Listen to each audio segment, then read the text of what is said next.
कि यह घटना फिर से निर्भया कांड की याद दिला देती कि कैसे एक निर्भया कांड ऑटो में हुआ था और उसी तरीके से आज दिल्ली के ऐसे शहरों में उड़ीसा की एक लड़की जॉब करने के लिए आई थी। उस लड़की के साथ 3 लड़के जो कि ऑटो में ही उसके साथ गंदी घिनौनी कृत्य किए, जिसमें से एक राजू नाम का व्यक्ति होता है जिसके दोनों पैर नहीं होते। वो इस तरीके से उनके गंदा घिनौना कृत्य करता है जिसके बारे में आप भी सोच नहीं सकते। और वो लड़की जिसके साथ गंदा घिनौना कृत्य किया गया था वो करीब 6 किलोमीटर तक पैदल चलती है, वो भी दिल्ली जैसे शहरों में जिसके अंदर 100 कैमरे 200 कैमरे आ जाते हैं। उसके बाद भी उसकी नजर किसी भी व्यक्ति के ऊपर नहीं पड़ती और वो जो रोड पर चल रही थी वो बिल्कुल भी चलता फिरता रोड होता है। और तभी एक सेना अधिकारी की नजर पड़ती है उस लड़की पर, उसे तुरंत ही हॉस्पिटल में एडमिट कराती है। तो चलो आज कहानी को जानते हैं कि आखिर ये घटना घड़ी तो घड़ी कैसे, आखिर इसके पीछे का कारण क्या है, कि रीजन क्या है इस चीज को। आज की यह घटना हमारी राष्ट्रीय राजधानी दिल्ली के काले खां का एक इलाका होता है। उस इलाके के फुटपाथ के किनारे 11 अक्टूबर 2024 के रात के करीब 3:30 बजे के आसपास का यह वाक्य है। वहीं से सेना अधिकारी जा रहा था। सेना अधिकारी की नजर एक फुटपाथ पर पड़ी लड़की के ऊपर जाती है और उस सेना अधिकारी ने देखा उस लड़की के आधे तन पे कपड़े थे और आधे तन पे तो कपड़े भी नहीं थे। और जब वह सेना अधिकारी उस लड़की के करीब जाकर देखता है तो उसके प्राइवेट पार्ट से लगातार ब्लड ही बह रहा है। और वो सेना अधिकारी समझ जाता है कि इस लड़की के साथ कुछ न कुछ तो गड़बड़ हुई है। उसके बाद वह पुलिस को फोन करता है। पुलिस भी मौके पर वहां पर आ जाती है और पुलिस वाले भी उस लड़की की हालत देखकर शर्मसार हो जाते हैं और तुरंत ही उसके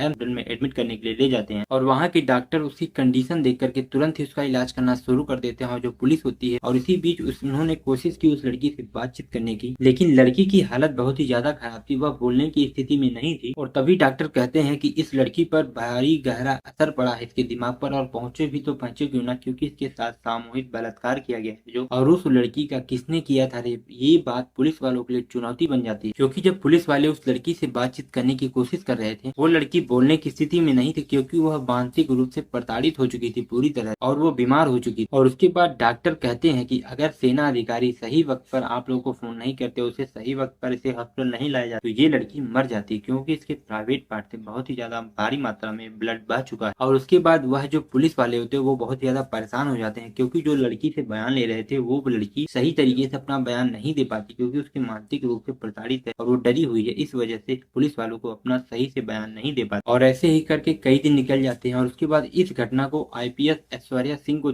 सौंप दिया जाता है। और उसके बाद आईपीएस ऑफिसर ऐश्वर्या सिंह ने एक टीम गठित की और जिसमें उन्होंने कहा जिन्हें भूख लगे नींद आए ये लोग हमारी टीम में नहीं शामिल होंगे, क्योंकि इस घटना को जितनी जल्दी हो सके उतनी जल्दी हमें खुलासा करना है। और उसके बाद जो आईपीएस ऑफिसर होती है वो सोचने पर मजबूर हो जाती है कि इस घटना को शुरुआत कहाँ से की जाए और इस घटना की जांच पड़ताल कहाँ से शुरू हुई है, क्योंकि वो लड़की जो है सही से अपना बयान नहीं दे पा रही, क्योंकि वो लड़की बहुत ही ज्यादा डरी हुई थी, सहमी हुई थी और आदमियों से बहुत ज्यादा दूर रहना चाहती थी। उसके बाद वो लड़की के दिमाग पर भी प्रेशर था, इस वजह से वो अपना सही से बयान नहीं दे पाती। और उसके बाद पुलिस वाले और उनके जो अधिकारी वो सब परेशान होने लगते हैं और उन लोग को नहीं लगता है कि इस तरह से इतनी जल्दी मामला की जांच हो पाती है। तभी उस आईपीएस महिला के मन में एक आइडिया आता है कि क्यों ना एक सिपाही महिला को उसके पास भेजा जाए, वो भी साधारण वर्दी में। और उस महिला सिपाही से कहा जाता है कि तुम ऐसा बात करना जैसे तुम सोशल वर्कर हो, जिससे जो वो लड़की है जिसके साथ गंदा घिनौना कृत्य किया गया है वो अपनी बातों को वो उस चीज को बता सके। और वो जो लड़की थी महिला सिपाही थी वो वहां पर जाने के बाद उसकी एक एक छोटी छोटी से ख्याल को ध्यान में रखने लगती है, उसको हमदर्द जाने लगती है, उसके साथ खाना खिलाती है, उसको हर एक चीज करती है। तब वो जो लड़की है उस पर ट्रस्ट करके उसके जो उसका मन में डर था वो निकल जाता है। तब उसके बाद वो जो लड़की जिसके साथ ये गंदा घिनौना कृत्य किया गया था वो सिपाही को अपना हमदर्द यानी अपना दोस्त समझने लगी थी। और तभी वो लड़की जोर जोर से रोने लगती है, क्योंकि उसे लगता कि कोई अब मेरा फरियाद सुनने आ गया है। वो लड़की जिसके साथ गंदा घिनौना कृत्य किया गया था, वो लड़की के जिसके साथ शरीर के इलाज चल रहा था, वो लड़की अब बोलना शुरू कर देती है। उसके बाद उसने बताया कि वह उड़ीसा की रहने वाली और उसने बताया कि उड़ीसा में ही उसने एमएसडब्ल्यू यानी सोशल वर्कर का कोर्स की है। यह कोर्स जो कि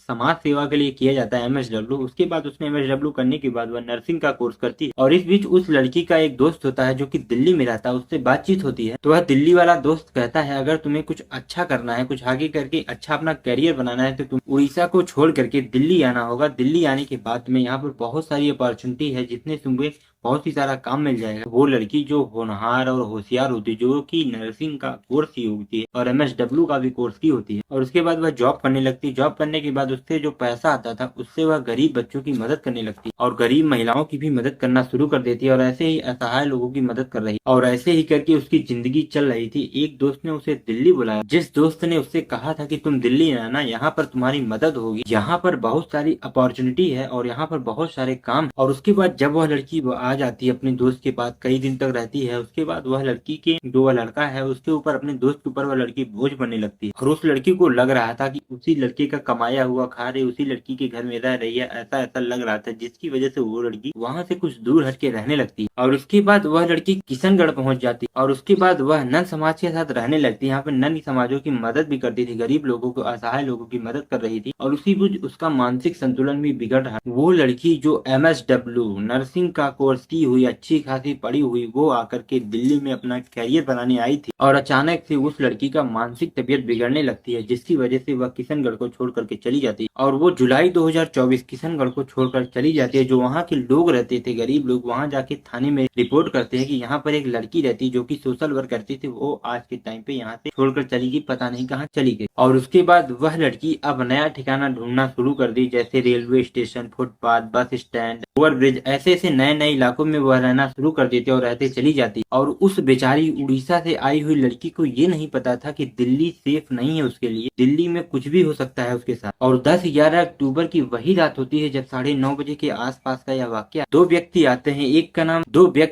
एक का नाम प्रमोद उर्फ बब्बू होता है, दिल्ली के नरेई अस्थायी रूप में रहते हैं। और प्रमोद उर्फ बब्बू, जो कि उसका स्थायी पता होता है अम्बेडकर नगर, जो कि उत्तर प्रदेश में है। और दूसरे व्यक्ति का नाम है राजू, जो गांधीनगर दिल्ली में अस्थायी रूप से रहता है। वैसे तो इसका स्थायी रूप है बेगूसराय, जो कि बिहार में पड़ता है। और इन दोनों की नजर जब पड़ती है, जबकि राजू जो होता है वो पैर से विकलांग होता है और उसका जो हाथ होता है वो भी ठीक ठाक से काम नहीं कर रहा था। और वहीं दूसरी तरफ जो प्रमोद था वो बहुत ही ज्यादा दरिंदा था, जो कि कोई राक्षस से कम नहीं था। उस लड़की को अपने साथ ले जाता है सुनसान झाड़ियों में, जहाँ पर मेट्रो स्टेशन होता है, वहीं पर कुछ आसपास झाड़ियां होती। दोनों उसके साथ मिल करके सामूहिक बलात्कार करते हैं। और वो लड़की जो थी वह इसका विरोध करने की स्थिति में इसलिए नहीं थी क्योंकि वह मानसिक स्थिति से बहुत ही ज्यादा प्रताड़ित हुई थी। वो लड़की किसी बात को लेकर परेशान थी और उसे समझ में नहीं आ रहा थी आखिर हो क्या रहा। दोनों मिल करके उसके साथ गंदा घिनौना कृत्य करते हैं जब उनका मन भर जाता है। और उसके बाद इन दोनों लड़कों पर एक ऑटो वाले की नजर जाती है। जो ऑटो वाला होता है वह मोतिहा गया घाट बिहार का रहने वाला होता है, जो कि दिल्ली में आकर के ऑटो चला। और उसके बाद जब वो ऑटो वाला देखता है तो उस लड़की को पहले अपने ऑटो पे बैठाता, उसको जो उसके साथ दो लड़के थे, एक विकलांग और एक जो प्रमोद था, उन दोनों को बैठा करके सीधा फिरोजाबाद रिंग रोड की तरफ निकल जाता है। वहाँ पर किला होता है, किला के पीछे वो जो सर्विस मार्ग होता है उसके पास ले जाकर के उसके साथ फिर से वह बलात्कार करते हैं। और वो तीनों तब तक उस लड़की के साथ गंदा घिनौना कृत्य करते हैं जब तक उनका मन नहीं भर जाता। और उसके बाद वो लोग अचानक से अपनी अपनी जगह पर निकल जाते हैं, और लेकिन वो लड़की वहीं पर रह जाती है। और उसके बाद जब उस लड़की को होश आता है तो होश आने के बाद वह चलते चलते आश्रम की तरफ जाती है और वो सराय काली तक पहुंच जाती है, यानी जहाँ से रहती है वहां तक पहुंचने में उसे करीब 6 किलोमीटर तक वह पैदल चलती है। उसने पहुंचने में करीब से करीब 2 घंटे का समय लगा ही होगा, यानी कि 3:15 के आसपास एक सेना अधिकारी की उस लड़की पर नजर जाती है, जो कि एक रोड के किनारे, सर्विस रोड के किनारे बैठी हुई थी। तब उसके बाद वो सेना अधिकारी पुलिस को फोन करता है, वहाँ पे तत्काल तुरंत पुलिस पहुंचती है। पुलिस पहुंचने के बाद वो हॉस्पिटल ले जाती है। उसके बाद उससे बातचीत करने की कोशिश करती है, लेकिन उससे बातचीत नहीं हो पाती है। उसके बाद एक महिला सिपाही को साधारण ड्रेस में भेजा जाता है, उसके रहन सहन, खान पीन, हर चीज को मदद करने की कोशिश कर, जिससे कि वो लड़की का मानसिक संतुलन अच्छा हो जाए। उसके बाद उस लड़की की सारी सच्चाई को बता दे, जिससे कि इस लड़कों का, इन लोगों का पता चल पाए। और उसके बाद IPS ऐश्वर्या सिंह की एक टीम बनाई जाती, जिन्होंने 10 टीम बनाया। उस टीम में उन्होंने कहा कि उसमें वही बंदा रहेगा जिसको ना भूख लगेगी ना नींद लगेगी। अरे जिसको भूख या नींद या किसी चीज की आलसपन लगेगी वो इस टीम का हिस्सा नहीं रहेगा। उसके बाद वो